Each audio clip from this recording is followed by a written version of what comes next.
A7 न्यूजमध्ये आपले स्वागत। माझे कुटुंब माझी जबाबदारी ही पूर्वीच्या मुख्यमंत्र्यांनी दिलेली घोषणा बदलून आता तुमचे कुटुंब माझी जबाबदारी ही नवीन घोषणा मुख्यमंत्री एकनाथ शिंदे यांनी हिंगोलीत दिली। ते शासन आपल्या दारी या शासकीय कार्यक्रमाच्या व्यासपीठावरून बोलत होते। या प्रसंगी पालकमंत्री अब्दुल सत्तार, विभागीय सचिव मधुकर राजे आर्दड सह खासदार व आमदार उपस्थित होते।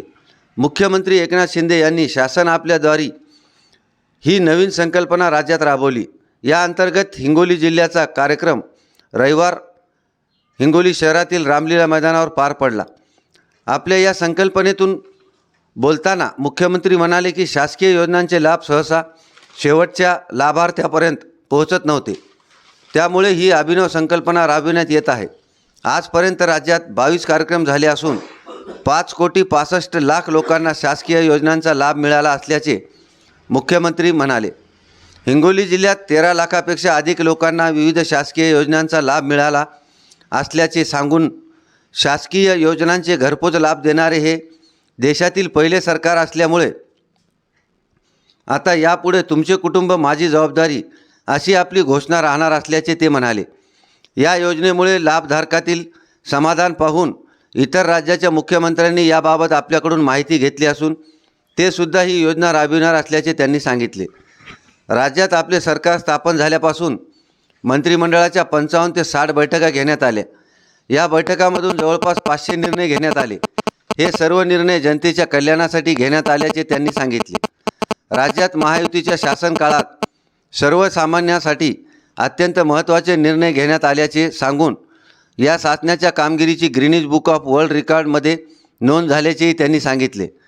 मराठा आरक्षणाबाबत राज्य सरकारने घेतलेली भूमिका अत्यंत महत्त्वाची ठरल्याचे सांगून मराठा समाजाला 10% दिलेले आरक्षण हे टिकणारे आरक्षण सिद्ध होईल अशी खात्रीही त्यांनी व्यक्त केली। शिवाय या आरक्षणाविरुद्ध कोणीतरी न्यायालयात दाद मागितली, त्यामुळे भरती प्रक्रियेवर व युवकांच्या आरक्षणाच्या हक्कावर गदा येऊ नये म्हणून न्यायालयाच्या निर्णयाच्या अधीन राहून भरती प्रक्रिया सुरू ठेवण्याचा महत्त्वपूर्ण निर्णय शासनाने घेतल्याची माहिती मुख्यमंत्री एकनाथ शिंदे यांनी दिली। सुरुवातीला आमदार तानाजी मुटकुळे, आमदार संतोष बांगर, आमदार राजूभाया नवघरे यांनी आपापल्या मतदारसंघात झालेल्या कामांची माहिती देऊन करावयाच्या कामाविषयी मागण्या मुख्यमंत्र्यापुढे मांडल्या। खासदार हेमंत पाटील यांनी मुख्यमंत्र्यांनी खूप काही दिल्याचे सांगून धन्यवाद व्यक्त केले। कार्यक्रमात जिल्हाभरातून आलेल्या विविध योजनांमधील लाभधारकांपैकी प्रातिनिधिक स्वरूपात काही लाभधारकांना लाभ सुविधा वाटप करण्यात आल्या। या कार्यक्रमाला प्रमुख लोकप्रतिनिधीसह जिल्हाधिकारी, जिल्हा परिषद मुख्य कार्यकारी अधिकारी, पोलीस अधीक्षक व विविध विभागांचे प्रमुख उपस्थित होते। सरतेशेवटी जिल्हाधिकारी जितेंद्र पापळकर यांनी सर्वांचे आभार मानले। A7 न्यूजसाठी अनिस अहमद, हिंगोली।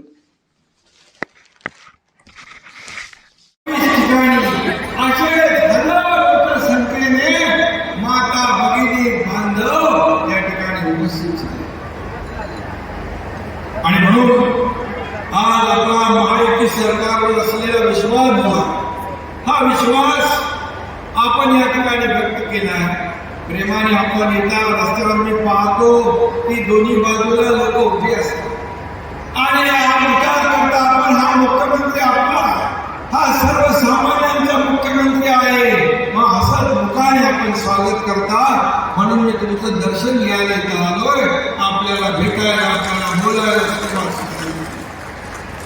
तर म्हणजे मी हिंगोली जिल्हा प्रशासनाला देखील मनापासून धन्यवाद देतो की त्यांनी नोंदी केल्या।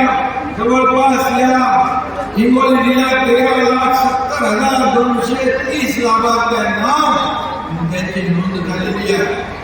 काही लोकांना इथे मिळेल, काही लोकांना थेट मिळेल आणि म्हणून शासन आपल्या दारी हा कार्यक्रम लोकाभिमुख आणि लोकप्रिय झालाय। बाजूला भगिनींनो, इतर राज्याचे मुख्यमंत्री पण विचारतात हे क्या आहे शासन आपल्या दारी।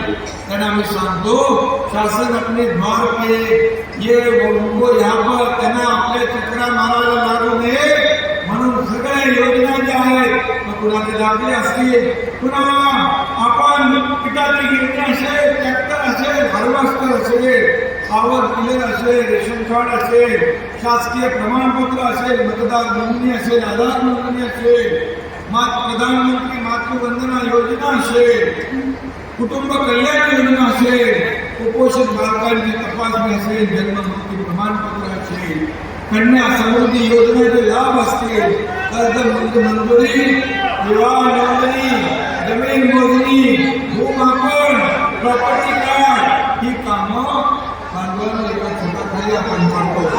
आणि म्हणून मी आपल्याला एवढंच सांगतो, जे घरकुल योजना असेल, सुकन्या समृद्धी योजना असेल, त्या सगळ्याचा लाभ भांडवल भगिनीनो एका छताखाली देण्याचा निर्णय घेणारं हे राज्य आपलं पहिलं राज्य आहे.